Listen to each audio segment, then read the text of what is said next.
What's up, amigos? Camino Jaime here today, and we're going to go over a Thavas Lambros premium deck profile. We're going to go into the winning image, the card choices, and show off some plays. So let's get right into it.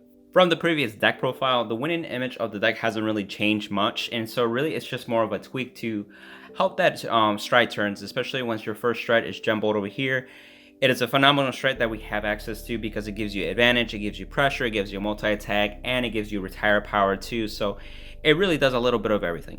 And so if we can help maximize that first stride turn while still having the access to the first grade 3 turn and doing the pseudo stride with the Lambros from the main deck, but also like fall back into second stride or third stride with Alexandros, Lambros, and of course Valeos, cards of that nature, and really just like putting everything as a more cohesive unit throughout. So let's start getting into the card choices, and I'll explain a little bit of what that looks like now and why I made those changes. Onto the main deck, we have the grade 3s and of course the grade 4s. This lineup hasn't changed much. We still have the 4 new retrain of Thavas, and we have 3 of the Lambros retrains with the new company of the Ruler Thavas from GBT 13. So for those that don't know, what does this deck even do? Right? And so for the before the stride turns, or you have the option to later if it makes sense to really do a pseudo stride turn. And so with Thavas, the retrain, if it sees 3 or more rested units at the start of your battle phase, you can discard 1 card and actually write this card from deck, and then of course it gets 10k and a drive check. So you have like this mini stride in a sense, because your Vanguard becomes 25k with triple drive. It's almost like a stride at that point. And then with Lambros, it restands any up to your units that you want, so that way the units that you rested can actually be reused to attack. And then of course with his skill, on attack, on blast, so blast, restand a column, and if your opponent's a grade 3 or greater, those units get plus 5k. So it's literally a Lambros, but with 1 column restricted to that. And you know, once you go into the stride turns, if you feel like you're going through a certain matchup, that might be the right play, or you fall back into your stride turns, which you pay the cost, and go into a regular stride. However, this turn you can do this on the first grade 3 turn, so that way you ride it to Thavas, then you do the pseudo stride turn, and if you want, like I clarified in the previous video, you can downgrade to grade 2 so it prevents stride for most decks in the metagame, right? There are some decks that just don't care and can pseudo just stride into, such as Vanguard with Marduk, and you have Gold Paladin with the Spirit X Dragon, for example. But other decks just can't really get over stride. But sometimes I have found myself that even though I do this Lambros turn, I generate enough advantage, especially if I have a heal trigger, that ultimately I just end up writing the retrain Thavas again from Soul to get an Excel circle, and of course get an extra draw. And then of course, if they get the first stride and I'm low enough damage, then I could just G-guard, take some attacks, then really go into my turn and have GB2 live with Lambros, Alexandros, or even Valeos, especially if they heal back, and that's where Valeos can come into play for real, right? Now, the bigger question is, why is Ruler Thavas even in this lineup? So one of the things with Genbold and of course Alexandros, I wanted to find a card that was really good to help finish the game in terms of like an Alexandros or a Valeos turn, but also still be good with Genbold. And I've tried different grade 3s. I tried Riptide, for example, but I found myself that, you know, with Genbold calling units rested, it didn't really give you the ability to have multi-attack before the Vanguard attack, and so ultimately the Vanguard would be the second or third battle, where Riptide wouldn't be able to attack until after that. And for me, I just wanted to be able to restand a Riptide to really get the best of my value, just like the Riptide build, but this build is entirely different, so it really doesn't synergize as well. And so that's when I realized that Riptide wasn't really the grade 3 meant for this deck unless I made some drastic changes. And so that's where I fall myself into Ruler Thavas, where it has a GB2 skill that the first wave or the fourth wave, at the end of the battle, it can counterblast to restand itself. So you have your Alexandros patterns where he attacks for the fourth battle, can restand a Ruler Thavas and give 5k for every card face up in the G zone. So that's where you have the Ruler Thavas actually have 2 attacks, especially if you drive check a critical trigger and you can stack it and have that real pressure. With Genbold, it's just another attacker that you can poke, or even after that, you can put triggers onto the Ruler Thavas and also kind of giving that aggression at that point. So it synergizes with both strides, but ultimately this can fall back onto the Alexandro turn to actually finish it. And that's why even playing with one of them is pretty much okay. You wanted to see it late game at that point anyway. You have cards like Baragios that can search for the grade 3, which is Ruler Thavas in this case. You could also grab it with a prior turn with Genbold if you grab it from the top 7 from his skill. So you have access to it, and you can dig deep enough to your deck, and if you somehow see it early on and you ditch it, you can recycle with Nikki and be prepared for that when it comes to that turn, basically. So that's why Ruler Thavas is here. I've seen much more pressure, especially once I straight into the Alexandros to help finish that power turn, because at the end of the day, you need to break down your opponent's hand to really deal that 6 damage. So yeah. Now onto the grade 2s. We were playing 4 Dennis, 3 Agias, 4 Coral Assault, and 1 Shotgun Assault for a total of 12 grade 2s. This lineup hasn't changed much, and as a disclaimer, we do not have Pursuit Assault in the English, so we have to make do with this combination of Dennis and Agias. And so that's why these cards are in here and Pursuit Assault isn't here, because we just don't have it in the English just yet. If you wanted to put Pursuit Assault into this build, some of the card choices can easily be tweaked at that point too, to really take advantage of Pursuit Assault and help a much more threatening game. With Thavas, I feel like Pursuit Assault would actually add to the deck, but we had to work with what we've got. So that's really why this lineup looks like this. So a lot of people have a love and hate relationship with Dennis. And what I mean by that is that a lot of the times that they feel that Dennis isn't really as useful. His skill is Vanguard and Regard Circle, rest of unit.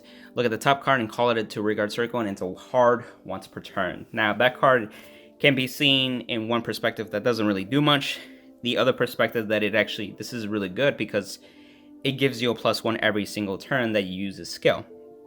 And depending on the certain turns that you play towards to, that can be key, and some turns it can be lackluster. So I understand both sides of the argument.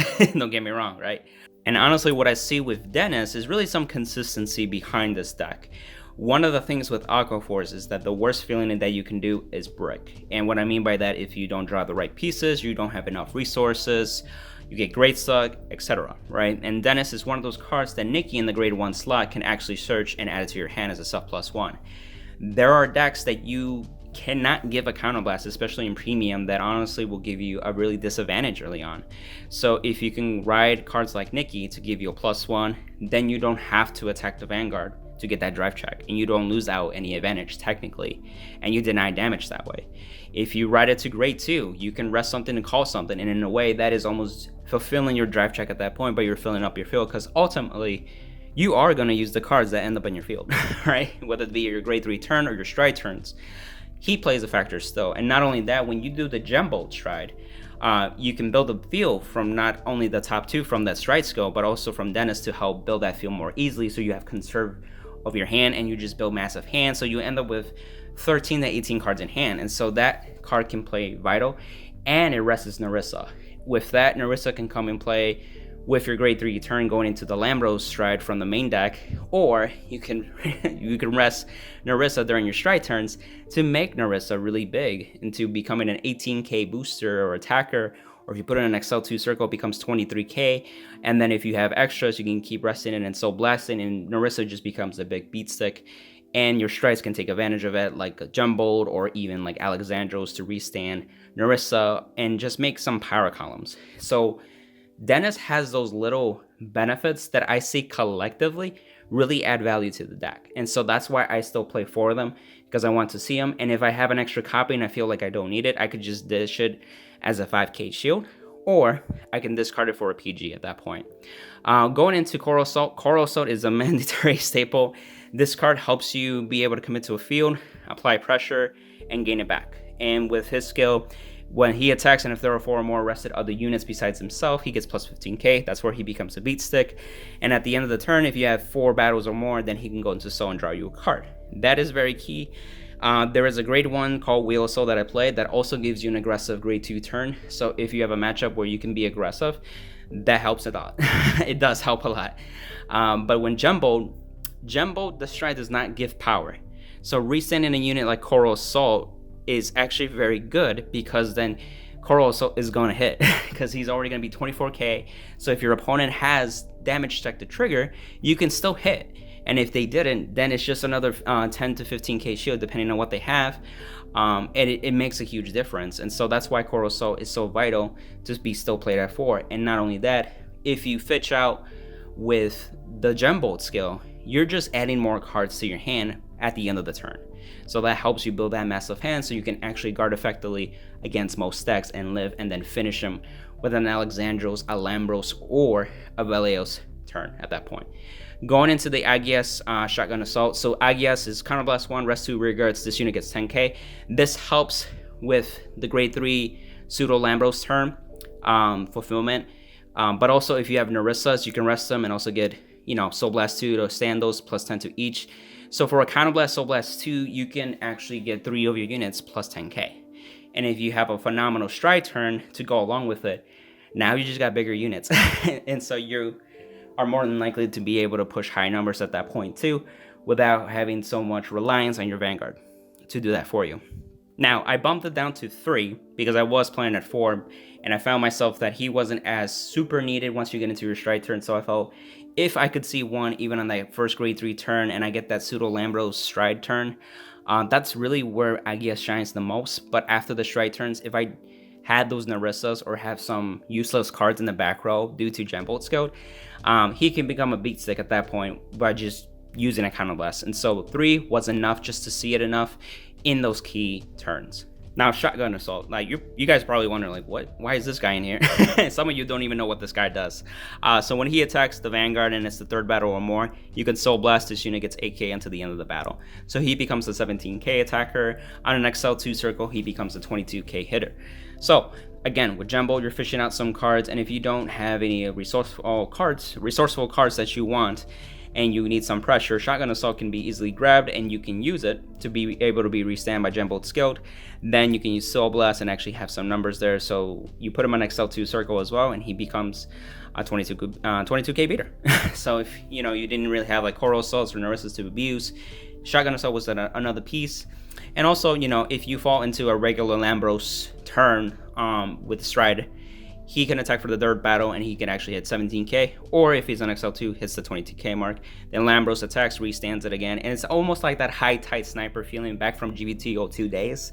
But this one's just better because he's not GB restricted, and at the same time, he's just a really useful unit throughout the game if you really need to. I only play as a one-off because, like I said, if I see him with the Genbold strike, great. If I see him do later with other strikes, great. But the overall importance are the other cards to keep the consistency and for the deck to just run fluidly as much as possible. Onto the grade 1s. We're playing 13 grade 1s. We have 4 Nikki over here, 4 Narissa, 3 Whale Assault, 1 Baragios, and 1 Orphea. Now, I'll start off with the Nikki. Of course, like I mentioned with Dennis, and of course the Retrain of Thavas, Nikki on Vanguard Circle, when he's placed, you can check the top 7 for either of those cards and add it to your hand. So it is a soft +1 if you do find it, which is good and can be vital in those matchups where you don't want to try check, right?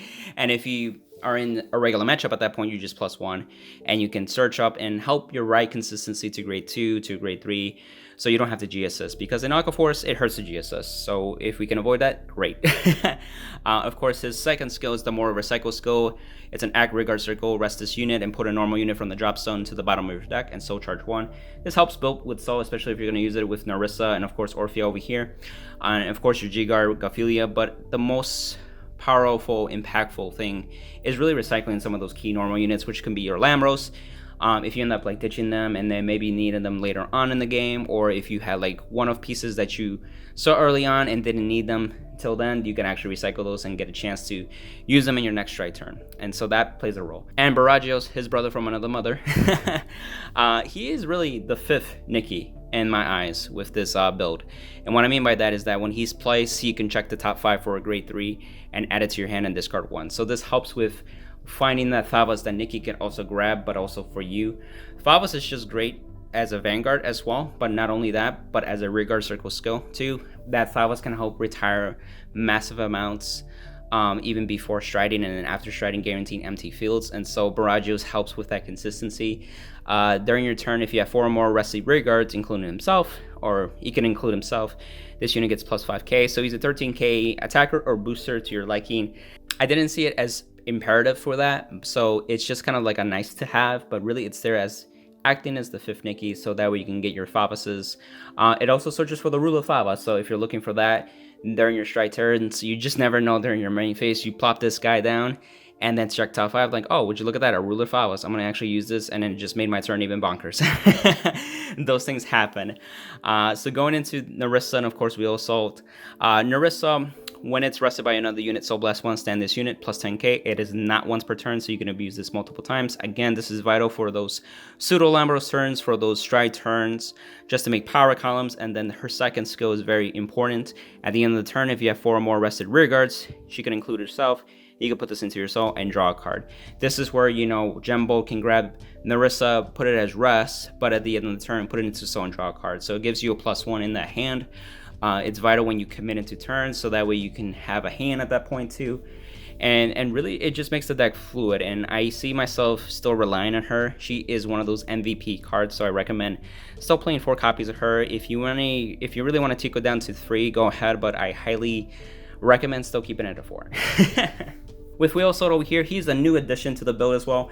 I just wanted to help the early game, and what I noticed with the early game, and even to the late game to some extent, the early game before, you weren't able to do multi-attack. You honestly were restricted to 3 battles, and that's it if you commit regular regards, and kind of had a subpar turn, to be honest. You don't have any restanders, as you can see, like Tidal Assaults, Algos, and the new card Terrific Coil. So Wheel Assault helps you to get to the 4th battle, and if you play it right, you have Narissa and Coral Soul that can attack, but also go into the soul and draw you 2 new cards. So you get through your deck, and if you're missing that grade 3, it's more chances for you to dig deeper for that grade 3, so you're not grade stuck. So it can help with that, apply pressure, but at the same time give you the ability to dig deeper into your deck, build that soul too, and you really be setting yourself up in the future. And if you do ride it as a Vanguard, you have the option that when it's road, you can Counter Blast, draw a card, and call something. I've had games where you can call certain units like grade 3s, like the Thavas, and be able to retire some cards on the opponent. And sometimes it makes those turns with Narissa even stronger, because you're resting Narissa, but you can restand it with the Soul Blast, and now you just have a bigger field. So you just never know what Wheel Assault can provide to help that grade 2 turn, or even grade 3 turn when you need him as a swapper. It just makes things happen. And so Wheel Assault being at 3 is very appreciative, and so I highly recommend testing now. He does more than you would think. It's more of a, like, in practice than in theory. And then lastly, we have Orphea, and Orphea is still here. We're playing 2 just to help with that aggression.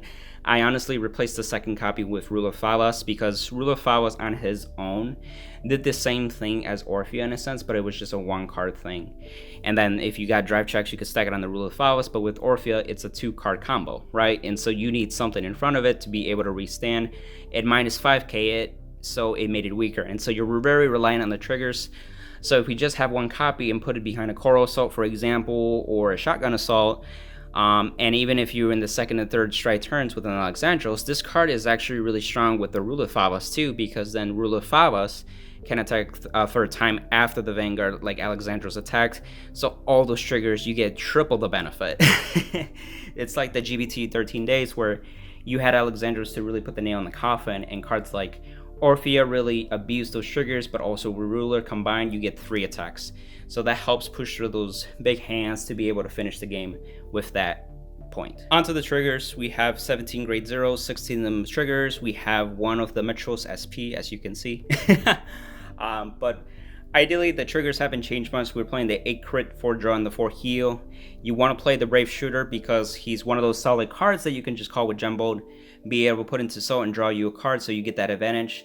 You have Bumper Shooter to help you with stride, so that way you're able to call Ruler Thavas to Regard Circle, or the Retrain of Thavas to Regard Circle, and still be able to, like, stride for the next turn or during that turn. So it's imperative to be able to stride in those key turns, so Bumper Shooter helps with that respect. PG draws, I feel like because you draw it off hand, PG draws become more imperative. The heal triggers you can G-guard, but your G-guards aren't as great, so that's why I still value the PGs in Pascal over here, so we still play that ratio for that reason. Before we go into the strides, I wanted to take a quick second just to show you guys off the SPs, just so you get a better example. Here is Lambros. It's a really nice card. As you can see, there you go, you can see the shine. Now you got Thavas over here, as you can see the shininess. Such a really good, great card. Lastly, you got Mitros over here. he turned out actually really good. I almost didn't get this card, but ultimately, since he came out really nice looking, I figured I'd just get him and have a shiny starter. So yeah. Onto the strides, we are playing 10 stride units. So we have 2 Alexandros, 2 Lambros, 1 Ballerina, 1 Megiddo, 2 Valeos, and 2 Genbold Dragon. Genbold Dragon, for those that don't know, when it's placed on Vanguard Circle, check the top 7, choose up to 2 cards, call them as rest, and then shuffle your deck. So that's where you're able to generate that advantage, and why cards like Narissa, Coral Assault, Bumper Shooter just really become very vital, or other key cards that you can restand and really take advantage of, such as Ruler Thavas, Shotgun Assault, and Orphea, and so on. So the second skill is really where it's really nice, where you can attack, Counterblast 1, flip anything.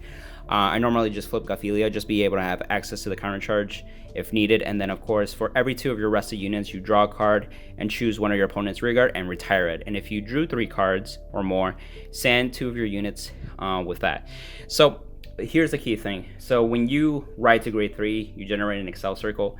So it has to see all those 6 rested rear guards. So that's why you want to have some of those cards to be able to be rested. And that's where Riptide clashed in my playtest. And I'm like, oh, Riptide can't attack before Genbold unless I have a restander and another unit that can attack, and it's just like this awkward position. So that's why ultimately I ended up going with Shotgun Assault and of course Ruler Thavas with that. And so with that, you're able to generate big hands, anywhere from 13 to 18 cards. It's a good stride to be able to fall back to, especially if you're behind as well, because it kind of gives you that jump start back, and if you do it right, it gives you that extra turn to really do a second Genbold if you really need to, or you can able to finish the game with Alexandros or Valeos, and that's great at that point. But mostly it keeps your tempo, really applies pressure from every point if you really think about it. Retirement, draw, multi-attack, it just has a little bit of everything that it just honestly adds up, and it's great. And then of course Alexandros right over here, second or third wave, restand some 2 things at the end of the battle, of course, and you get they get 5k for every face-up cards in the G zone. That's where you can start really abusing your restanders or your other cards. What I noticed with this deck, that if you're able to scale with Excel circles, especially if you do the pseudo Lambros turn with the main deck, you get 2 Excel circles, and if the next turn you ride, you have 3 Excel circles. And so cards like, even like Alexandros, especially if they're at 5 damage, that's a lot of attacks. And not only that, Alexandros is making them bigger, and that's where also Lambros falls, where if you don't have the counterblast to really do that turn, and you have GB2 basically online, then you go fall back to Lambros. So as long as you reach the 4th battle, which is pretty easy now, thanks to the Excel circle generation, you can plop anything down and make it to the 4th battle and still be effective with conserving the counterblast at that point. So that's why this card can be a finisher, and it can be one of those backups where, crap, I don't have any counterblast. Can I do something? Yes, Lambros can. This Lambros, of course, not the main deck one. And Valeos is really there if they healed or that are low damage, because you 11k lock them. So when he attacks, you can 11k lock, and then for every card's face up in the G zone, you can call 2 cards, and for every card you call, you draw a card. And then of course, if you have 2 more face up, that's where you 11k lock. That helps you generate advantage still to build the field and dish out attacks. And if your opponent's at low damage with a small hand, it doesn't matter how many damage they take because they stuck at 11k. So each card or each attack equals 1 card out of their hand or take a damage. So take advantage of those cards when it comes up with the situation. That's really where these strides you fall back to trying to finish the game. You have the Megiddo and the Ballerina. I haven't been going into them, but I just have them just as a staple. Again, for the G guards, it really hasn't changed from the last deck profile. We're playing 6 G guards, 2 Ionis, 2 Gophilia, 1 Ice Barrier Dragon, and 1 Dismal. Barrier Dragon for the shield value for the first battle and the 4 more. Ionis really big shield, especially if you have cards on the field still. That helps you counterblast, take advantage of every card to give plus 5k shield. They get resist and all that kind of stuff, so it can be kind of important in those certain key aspects. But ultimately, Ionis can be that big shield that you really need, regardless of what battle it is, and that's why we play 2. The Gophilias, of course, because you're able to Soul Blast to counter charge, or if you face a Link Joker, you can unlock. And so that's that. Dismal is really like that placeholder card. If you want to change it to something else, you can. For me, I've been testing it with it. I haven't really been using it as much, but it's there to really protect that rear guard, especially if you don't have access to Ionis just yet, or the counterblast that you want to use Ionis. And this one comes in that and makes that unit, invincible. Yeah. Now onto showing off some plays with this deck. So, like, one of the things that I mentioned is that the early game, this deck now has with Wheel Soul, thanks to him. I actually took this idea from Kasari-Gizan. He's also Daryl Joyner, that one that recently topped in Vision's tournament. He's also the ones that actually does all the graphics, so shout out to you, amigo. He used this, and it made me really appreciate what Wheel Soul can do, not only in the early game, but also in the late game. But this combo play gives you 4 attacks in the early game. So let's say you ride a card like Dennis. It doesn't matter what you ride, and it doesn't matter what you plop down here, as long as this unit can hit by itself. And as long as you have this setup where you have Narissa in the front with Wheel Assault, and then you have a Coral Assault just sitting, waiting to be swapped, you can have this attack button. So you can attack with the rear guard if it hits for the first wave. The second can be the Vanguard. Any drive check can be put into the Narissa column of the Coral Assault. And then, of course, the third wave, you attack with Narissa boosted with Wheel Assault. Then you swap these two, and that's where Coral Assault can see the 4 rested units, get plus 15k, and it's the 4th battle. So this applies a good amount of pressure. If with Dennis or other cards you called Thavas, for example, in the prior turn, you will be able to Soul Blast to restand Narissa to give it a plus 10k. So instead of being a 16k column, it would be a 26k column. So it really makes numbers matter at that point too. So that's just an example. And then at the end of the turn, these units will go into Soul. And the order does matter, so you want to make sure you do Narissa first because she needs to see 4 more rested units. You draw a card, and then of course Coral Assault will go because there was 4 battles to draw you another card. Your front row is empty. Your Vanguard is the only unit that can be attacked if they decide to attack, so that way they can give you a damage that you want to use for next turn. You have your units in the back row safe. The only threat that you have is against decks that can remove cards like Retire, Bind, and Lock, and so on. But everything else, these cards are safe in the background. So then when you ride to grade 3 turn, you can either stride if you can stride, or do the pseudo Lambros turn and really go from there. Here's another example of your first stride turn. This is not the ideal. This is just an example using Shotgun Assault. So for example, with Genbold, you fetch the, you check the top 7 and fetch 2 Narissas, put them in the back row as rested. Then you can actually just plop some of those key cards, especially if you have Dennis, you can call something to help build up a field more easily. And let's say your setup is this way. If you want, you can do the first wave with these 2. So what happens is that there is 4 more rested now. So barrages will get the plus 5k. So you have 8 plus 9. That makes actually 17 plus the 5. Then you have 22k, which is a good number at that point. Then you have Coral Assault for the second wave that also sees 4 more rested units besides himself. He'll get the plus 15k. He hits 24. And then you have Shotgun Assault where you can Soul Blast 1 and actually get plus 8k, but he's an XL2 circle, so he's automatically at 22k. So all these lines, if you build it up right, you can hit through that trigger threshold. Your first attack can be just barely enough to hit Vanguard, but your second and third tag, I recommend building up to that way so you can still be able to take a card or take a damage, or they take a damage at that point. And then finally, you have your Vanguard to attack.